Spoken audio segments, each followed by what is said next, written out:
Sometimes I have these visions of you and me living in total harmony, the suns protecting the earth, giving birth to the moons and the stars, a cosmic fantasy that I call family. Yes, sir.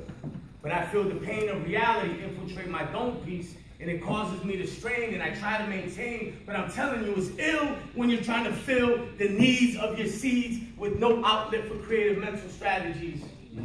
No time for contemplation over education. Them fools only prove to burn every time I try and learn. I get labeled disabled when trying to figure out who I really am. I know I can is the motto they want us to chant. But once we turn our backs, we're attacked with this plague called AIDS, and I find myself trapped in rage, lost in an ocean of depression with no aggression to elevate to a higher level, where I'm constantly at war with the devil. So I remain insane in this game, and I test my skills at the local recreational center, a place disguised as a liquor store. At least that's what I thought when I bought that 40 of OE. Wait a minute. Of course, it was a crooked eye, no doubt. And I begin to shout as the malt insulin brings me closer to what feels like oblivion. But then again, it's the world philosophy that keeps me acting like no one can stop me. Too many of us are caught on the American dream, and cream becomes the number one priority. What up, G? What up? I hold my hand out to you, God, claiming the block where Jose got shot, and right around the corner last week today, my cousin got sprayed. Amazed? Amazed is where I live in, trying to cut down on a Heineken. I remember when it was all right to hang out all night, getting into a fist fight on occasion, constantly chilling.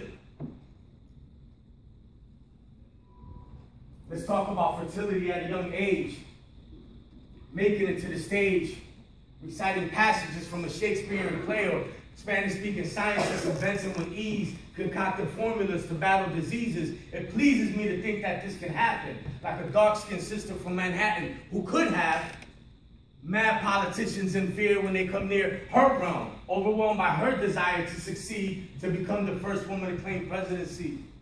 Or young teens dabbling in technology, making it possible for the world to see on their webpage how difficult it is to be righteous, when at any second a kid might just flip the script, trying to claim fame by catching a Vic, but instead ending up in a book of statistics. I mean, these are the issues I'd like to see on a fake reality show, as we call them, reality.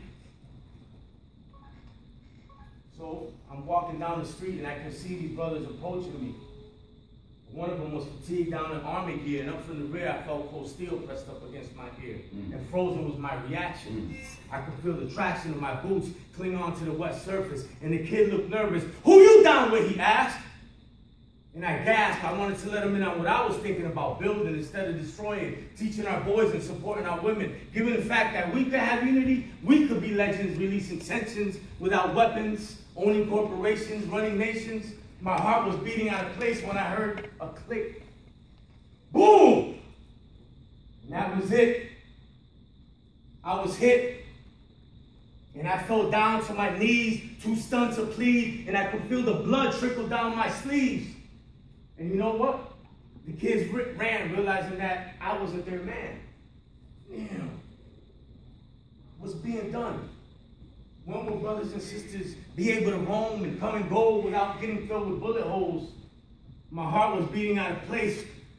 My head lay on the concrete with my eyes wide open, coping with the thought of leaving this earth. But suddenly, I lost my breath.